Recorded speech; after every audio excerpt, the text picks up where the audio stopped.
Hi, how are y'all doing? My name's Casey Patrick. Welcome to Kickoff with Casey. We got a lot of college football to talk about. We're going to start with Georgia absolutely destroying Texas. I thought Georgia was the better team. I said that last week, but I didn't think they were 25 points better. Texas A&M, huge comeback over South Carolina. They were down 30-3 at half. Talk about that more later. And Alabama, Oklahoma. Alabama falls in a close one. Kind of makes the CFP race a little bit more difficult to decipher, but we'll get into all of that and more, so make sure y'all don't go anywhere. Hey guys, we'll start with Georgia, Texas. Now, again, like I told you guys last week, I thought that Georgia was the better team. I think that line was like 4 or 6.5. I mean, it was around that number. And I felt like that was close. I thought Georgia was probably about 10 points better than Texas, maybe even 13, but definitely not double that.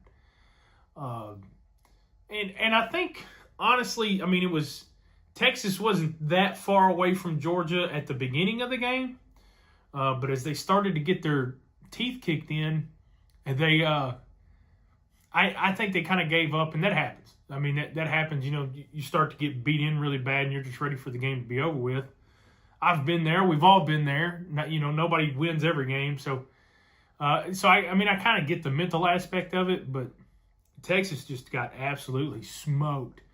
And there's a part of me, because I am such a difficult person myself, there was a part of me that was kind of happy with watching Texas lose the way they did. It made me feel good. I don't know why. I probably shouldn't feel that way about other people's misfortunes. But as I've told people before, I'm not evil. I'm just not good. But there is something special, especially watching Texas and how spoiled their fans are coming into the SEC, talking about how they were just going to take it over. You know, it wouldn't bother me if they went like 4-8 next year.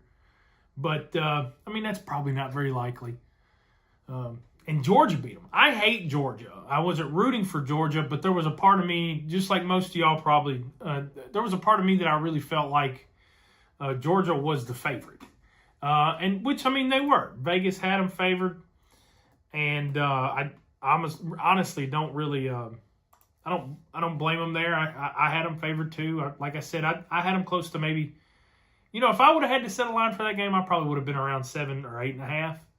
But man, 25 points. And again, you know, Texas started to give up there at the end when they really started to get, you know, punched in the face. But either way, I think that more or less ends the Longhorns' race to the college football playoff. You know, because if you go in there, I think they have 3 losses now. I think most of the teams that get in, especially from the SEC, are going to have 2 losses or less. You might see a 3-loss team in there, but I don't. It'd have to be Alabama because of how much, you know, the NCAA loves Alabama. They'll get them in there somehow. But Texas, they've had a few not so great performances this year. And, you know, I really feel like a 25-point loss to Georgia will really get you out of that top, is it 12 or 16, whatever, for the college football playoff. I don't think Texas has a way in anymore. But speaking of another team in Texas, A&M, they were down 30-3. I had a Thanksgiving thing to go to Saturday morning against my will, but I went. It wasn't that bad. Got to see some people I haven't seen in my family in a long time, so I actually enjoyed it. Food was pretty good, of course. Fat boy like me, I love food. The food was good. It's fun to hang out, but it kind of pushed back the rest of my day. And I told you guys, because you know the ESPN execs don't have enough boats yet, I have to go over to Eric's house to watch the games, and so I got over to Eric's house, and it was. I think the start of the second half, and it was 30-3. And I remember walking in. I'm not going to repeat what I said, but I walked in, and I audibly was like, "What is happening? What is happening?" Because it didn't make any sense to me. I didn't look at any scores or anything while I was at the Thanksgiving thing. There wasn't any cell phone service, so I didn't even try to look at my phone. When I got over to Eric's house, that's when I saw all the scores and everything that was happening, and I was bamboozled. That's a good word for it, bamboozled. Almost as bamboozled as I was to watch him come back. I kind of saw that coming. I obviously don't really like Texas A&M or South Carolina for that matter, but there was a part of me that felt like, A&M can still win this game, and they felt that way too. Obviously, didn't allow a point in the second half. Beamer, I like Shane Beamer. No, that's a lie. I liked his dad. I don't like Shane. I think he looks. I think he looks like a liar. I think he looks like a used car salesman. Very Butch Jones-ish. Same thing with Dorkowitz at Missouri. I just don't care for those guys. There's nothing seems genuine, when they're talking.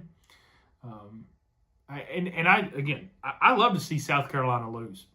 I don't care to see Texas A&M win, but I felt like A&M had a chance to come back and win that game. They did. They felt that way too. Like I said, they were able to come back, get the win over South Carolina. I think that was 31-30, wasn't it? Yeah, 31-30. South Carolina led 30-3 at halftime, didn't score again. Beamer should be fired for that. Then we'll move on to Alabama losing to Oklahoma. I'm going to be completely honest with you guys. I did not watch a down of that football game. I don't even know what time they played on Saturday.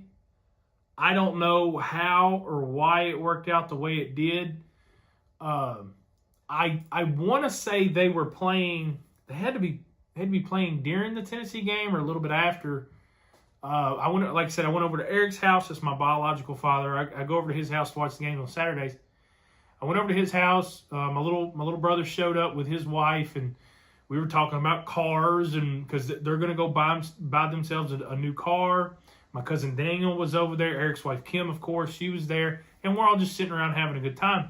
And I'm pretty sure I got just full into this conversation about this car that Noah and his wife want.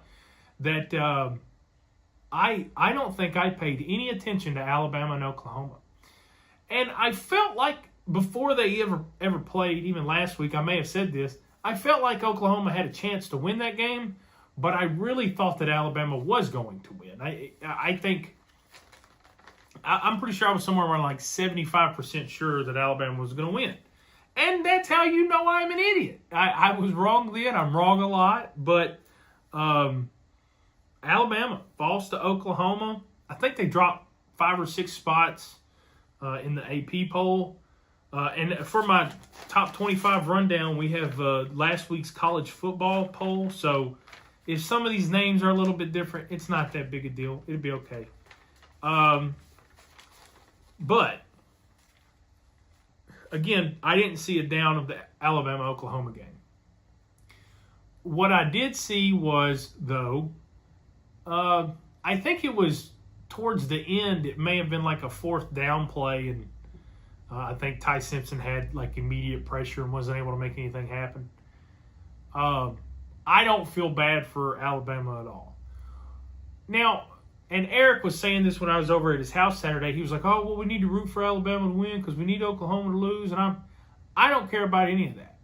I don't necessarily like Oklahoma, but if there's another tier of like SEC teams that I don't necessarily hate, you can throw them in there.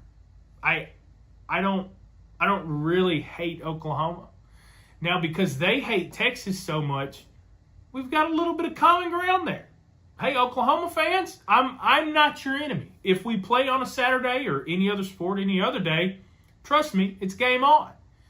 But if it's you against somebody else and us against somebody else, you're probably not going to catch any strays from me. Again, the enemy of my enemy, or I don't know how that saying goes. We both hate Texas, and I love you for it. So, way to go, Oklahoma.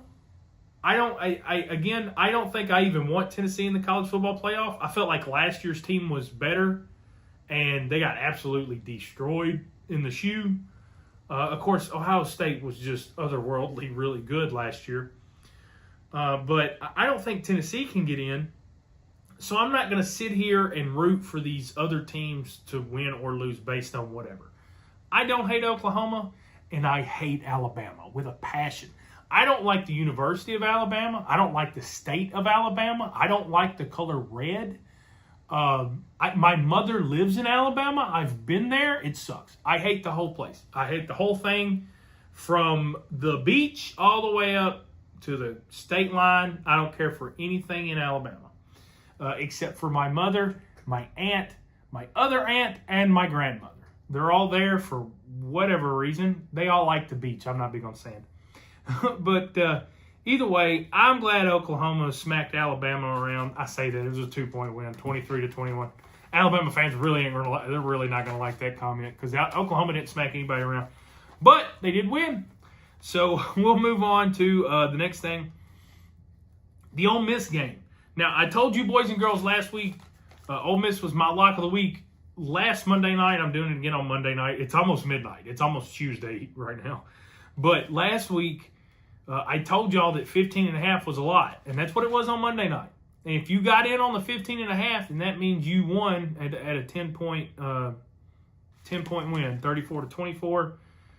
Ole Miss. But that game was closer than that score. Florida really started to kind of mess around there at the end. And so Ole Miss was able to add on a score at the end and stuff like that. But that game was fairly close. Moving on to Virginia Tech. This is some hires. This is some coaching stuff here. Virginia Tech hires James Franklin. I didn't get that on my phone. I looked at my computer and it said that when I pulled up some stuff and that's what it said. So I can't really confirm that, but ESPN said it. So if they're wrong or if I'm wrong, they're wrong. You can blame them. And a little bit of other coaching stuff. LSU sends private jet to Lane Kiffin's family so they can come tour Baton Rouge.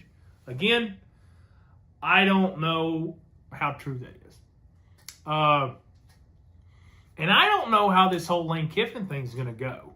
I think Florida, well, really Penn State too, is on the outside looking in. Virginia Tech did a great job going ahead and getting James Franklin. I think he can do great there. Because going to Virginia Tech, you're not going to be expected to win a national title every year. At Penn State, those are real expectations. I think the people at Penn State, I think Penn State fans expect to at least be in the conversation every year. I don't think Virginia Tech expects that. And I think James Franklin is the perfect kind of guy, just like he was at Vanderbilt, to come in, just fix some things, get things going in the right way. If you can win 9 games a year at Virginia Tech, people will love you. Okay? And that's James Franklin MO right there. But Tech, that's what I'm talking about. Tech does a great job. They did a great job going ahead and getting their coach. I think Penn State and Florida, you could argue one is a better job than the other. I don't care. I hate both of them. But I will argue with any of you that LSU is a better job than both. And if you disagree with me, you're wrong. LSU... And it's really going to screw up Florida and Penn State because I think LSU is going to get the pick of the litter. And then, you got other schools like UCLA. Virginia Tech's got their vacancy taken care of. But, you've got some other big programs that might be looking at needing a new coach or getting rid of their coach, this, that, and the other. Who knows? But my whole point is I think LSU's number one on that board. They're going to get their pick of everybody out there. And that means that Florida and Penn State, they're probably not going to get the guy that they want. Or they might not get the guy that they want. I think this whole thing has got a really great opportunity here to screw up a lot of things left and right for a lot of people. But we need to take a commercial real quick. I've been talking for like 15 minutes. So we're going to take our first commercial. Make sure y'all don't go anywhere, and we'll be right back. He shoots, and he scores! Yeah!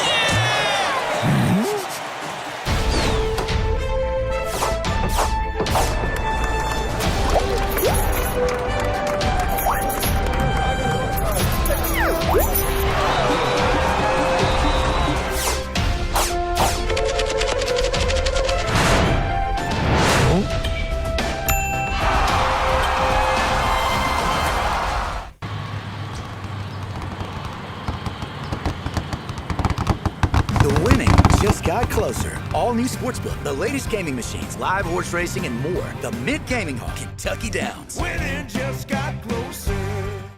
At Delta Dental of Tennessee, we know our success begins and ends with providing superior quality service, and that includes serving those who need it most.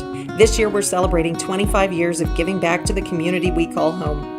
Delta Dental, along with our Smile 180 Foundation, supports Tennessee's dental colleges and oral health education, children's hospitals, free and reduced cost dental clinics, and other like-minded charities. Here's to the next 25 plus years of ensuring healthy smiles.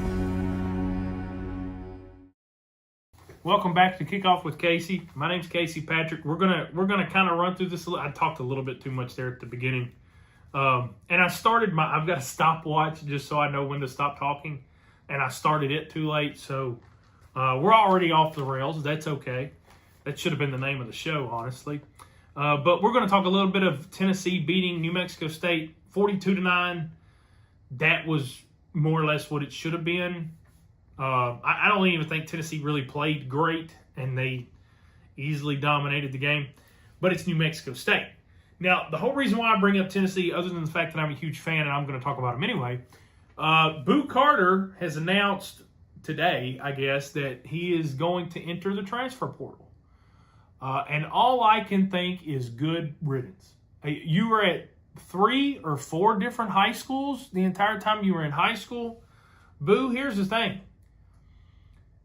If you can walk the walk, then you can talk the talk. And you are really good. But you're not that good.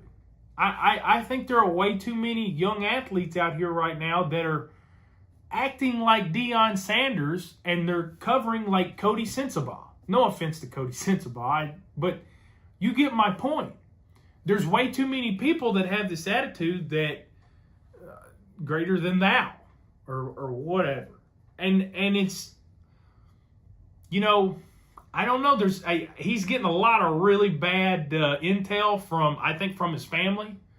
I'm not going to speak on, I don't know what's real and what isn't real, but there have been a lot of screenshots about what his mother says on Facebook. I think, listen, adults, if you've got a young man or a young woman in your life that is in this chance, that they've got an opportunity to play college sports, let's try not to screw them up before they even really get a chance. I hate that this whole situation with Boo didn't work out for Tennessee, because usually when it works out for the team, it has a better chance of working out for the player as well. And it doesn't always happen. There have been situations where a coach or a team completely took advantage of a player and they weren't the same afterwards or whatever. But for the most part, when you have some sort of a mutual relationship between a player and a team, both of those usually get a little bit of something out of it. Boo Carter, he may not have been a first-round draft pick, but I believe he would have been a draft pick just based solely off of physical talent, the ability to return the ball, things like that. I think he would have gotten drafted. And now he's going to up and go maybe to Colorado. I know that was talked about a lot earlier in the year. Who knows where he's going to go? The only thing I can hope is that, at some point, you have to start being the best version of yourself. And that doesn't mean being great every day. That just means being the best that you can be that day. There are days that are tough for all of us. It's not a competition, but I've had my own struggles. Everybody on the other side of this camera, I know that you've had your struggles too. And again, it's not a competition, but this young man, I'm sure he's had struggles. He's going to have more struggles now. I think he's putting himself in a worse situation with this whole transfer. You can get up and transfer. He might be Division III before who knows what, and never going to sniff an NFL roster. And it's just really, really awful when you look at it, because the kid had an opportunity. He had a chance. He had the God-given ability to play football at a very high level, and he just refused to do it. And I hate that for him. Moving on, Texas Tech is in the top 5. That might have just been the AP poll and not the CFP poll, but as you guys know, I am a huge Tech fan. Huge Tech fan. I mean, just completely bandwagon, of course. Don't take that the wrong way. I'm not a Texas Tech guy. I loved Mike Leach, Graham Harrell, Michael Crabtree, those guys. I can't name you anybody else on that roster. I don't know if I could name you another Texas Tech coach. So don't take it the wrong way. I'm not trying to say I'm like a Red Raider fan. But right now, I am on the bandwagon. Jacob Rodriguez is my favorite non-volunteer in the country. I think he might also be the best player in the country, not named Jeremiah Smith. And that Reuben Bain, or whatever his name is, the kid from Miami, defensive end, he's something else too. And there are some other great players, but if you don't know who, if you don't know who Jacob Rodriguez is, you need to watch some Texas Tech highlights. Now we're going to do the top 25 rundown, and then right after that, I'm going to go to our last commercial and then come back and finish off with upcoming games. But for the top 25, we'll start number 1.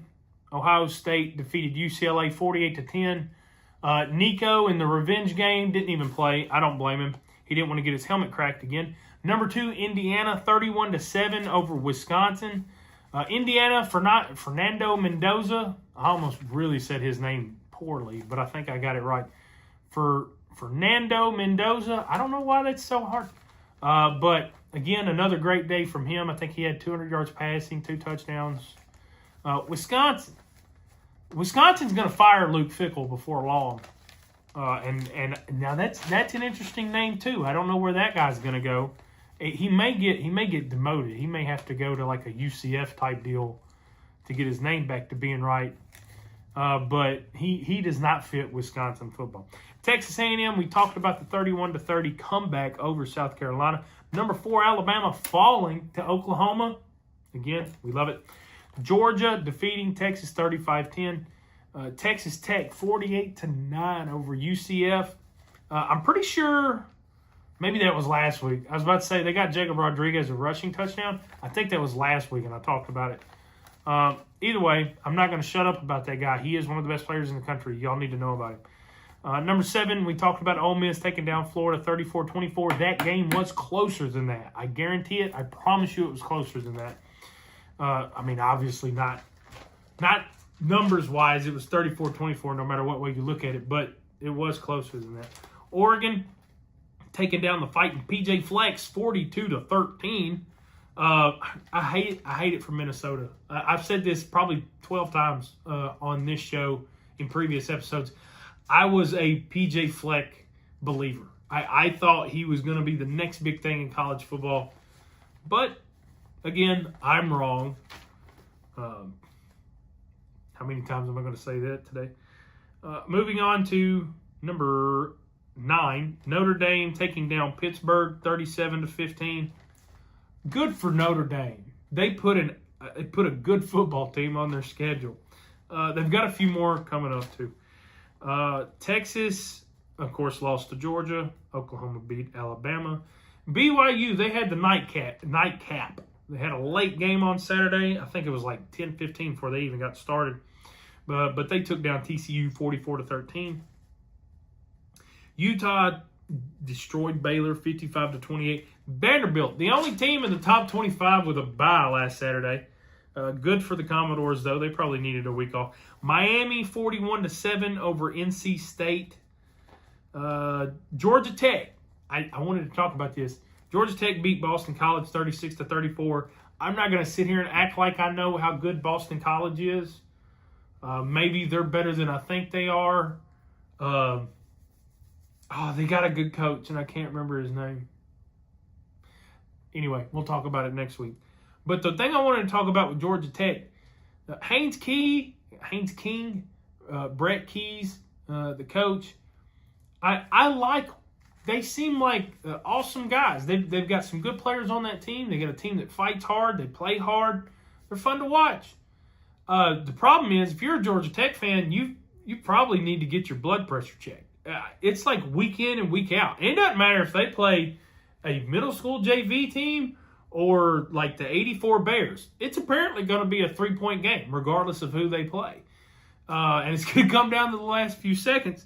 I'm glad I'm not a Tech fan. I can watch from the outside looking in and not feel bad about it at all. USC was down like 21-7 to Iowa.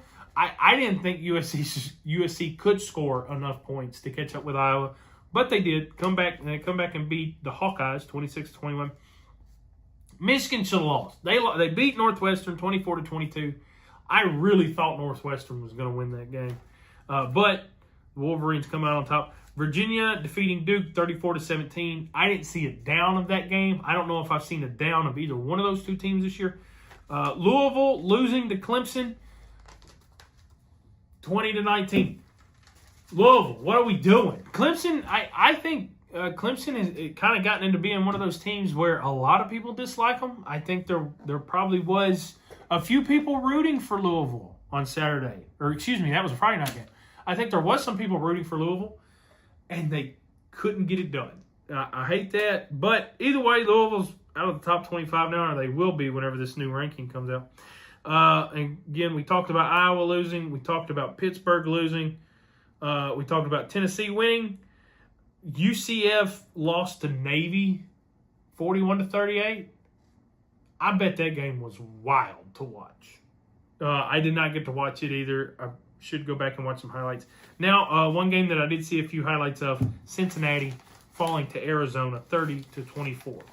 We're going to take our last break, and when we come back, we just have a few upcoming games, and we're going to do our lock of the week. So make sure y'all don't go anywhere and stick around. At Delta Dental of Tennessee, we know our success begins and ends with providing superior quality service, and that includes serving those who need it most. This year, we're celebrating 25 years of giving back to the community we call home. Delta Dental, along with our Smile 180 Foundation, supports Tennessee's dental colleges and oral health education, children's hospitals, free and reduced cost dental clinics, and other like-minded charities. Here's to the next 25 plus years of ensuring healthy smiles. He shoots, and he scores!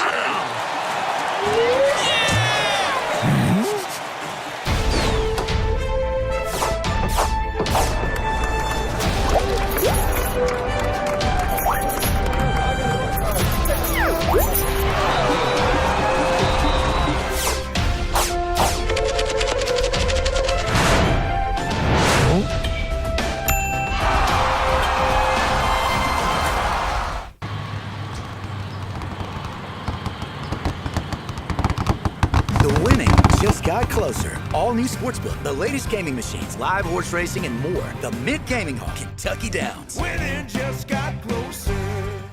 Welcome back to Kickoff with Casey. My name's Casey Patrick, and not going to be very long. I think I've already, of course, I missed the first few minutes on my stopwatch here, but I think I'm close to running out of time, and it's almost midnight. I don't know if you can tell. I'm tired. I want to go home and go to bed. But we will do some of these upcoming games. One that I think is intriguing, to say the least, Missouri on the road at Oklahoma. I want to say Oklahoma's like 4.5, 5.5 point favorites, maybe even 6.5. I don't think Missouri wins this game. I think Oklahoma wins the game. But I do think it's not going to surprise me if Missouri's at least hanging around in this thing. As much as I don't like Dorkowitz and his Missouri Tigers, they have some tricks up their sleeve, and they're not bad. They're a decent football team. They were ranked until they lost this last week. Let's see. I can't remember who they played. They were ranked, and they may still be coming into this week. But Missouri on the road at Oklahoma. It's got a chance to be a close game. That's the early game. It's 11 o'clock. The big game of the week, the biggest game of the week, I think it may be the only matchup with two ranked teams, USC on the road at Oregon. When I looked at my internet sheet, it said that Oregon was like 10.5 point favorites. I almost thought about that for lock of the week, but it's not them either. But I feel better about Missouri beating Oklahoma, but I think USC can hang with Oregon at least for 3 quarters, maybe a half before Oregon starts to pull away. Pittsburgh at Georgia Tech. I didn't write a time down for this game, and I don't know why I didn't. But Pittsburgh at Georgia Tech. I think the only reason I wrote that one down is because it showed that both of them were ranked, but that's before Pittsburgh gets their number taken away. And then the late game, the game I will be watching, Tennessee at Florida. Tennessee's 4.5-point favorites. It's Florida. Throw all that out the window. If you're a Tennessee fan, do not bet on Tennessee this weekend. You have no clue what's about to happen. I don't either. Nobody does. It's Tennessee versus Florida. All bets are off. Literally. My lock of the week, here's what it will be, and I didn't talk about this game as an upcoming game because I wanted to talk about it as lock of the week. Vanderbilt is 9.5-point favorites against Kentucky. Kentucky is awful. They are crap. They're just not good at all. Now, I will say the Kentucky defensive line, if they play well, they might keep this thing within 10 points, but I don't see it. I think Kentucky's going to have a hard time moving the ball. I think Vanderbilt won't. I think Vanderbilt could end up, this could be like that Georgia-Texas game from a week ago. I think Vanderbilt wins by 24, 25 points. My personal opinion. And the first thing I saw was Vanderbilt was 9.5-point favorites. I'm going to take Vanderbilt in the points there. Give me that all day. I think they destroy Kentucky. If I'm wrong, y'all can come back and bark and argue at me. I don't care. Not going to bother me at all. Again, I missed a few weeks ago with some other stuff. I was back last week. Feel even better this week. And I just really wanted to take, I know I'm running out of time here, but I really wanted to take a second and really say that I do appreciate you guys and girls out there that are listening and watching. It's just me kind of barking by myself. There's nobody else here. I'm just talking to a phone. But this is almost like it's free therapy for me. I get out all of these thoughts that I have about college football. And I'm able to get it off my chest. I enjoy doing this. And, you know, if any of you guys that you like watching it, I'm glad you enjoy it. And again, thank you very much from the bottom of my heart. I truly do genuinely appreciate all of you. And a lot of you have come up and said, you know, I hope you're feeling better, and said something to me in person. I appreciate all that. I really do. Thank y'all again for coming and watching. We'll be back next week. I'm going to keep talking college football until they tell me to shut up or the season's over. That'll be fun. We'll just do a whole 30-minute segment on the national championship game the last week of the year. No, we may not do that. But I'll be back next week, and I hope to see y'all. Have a good evening.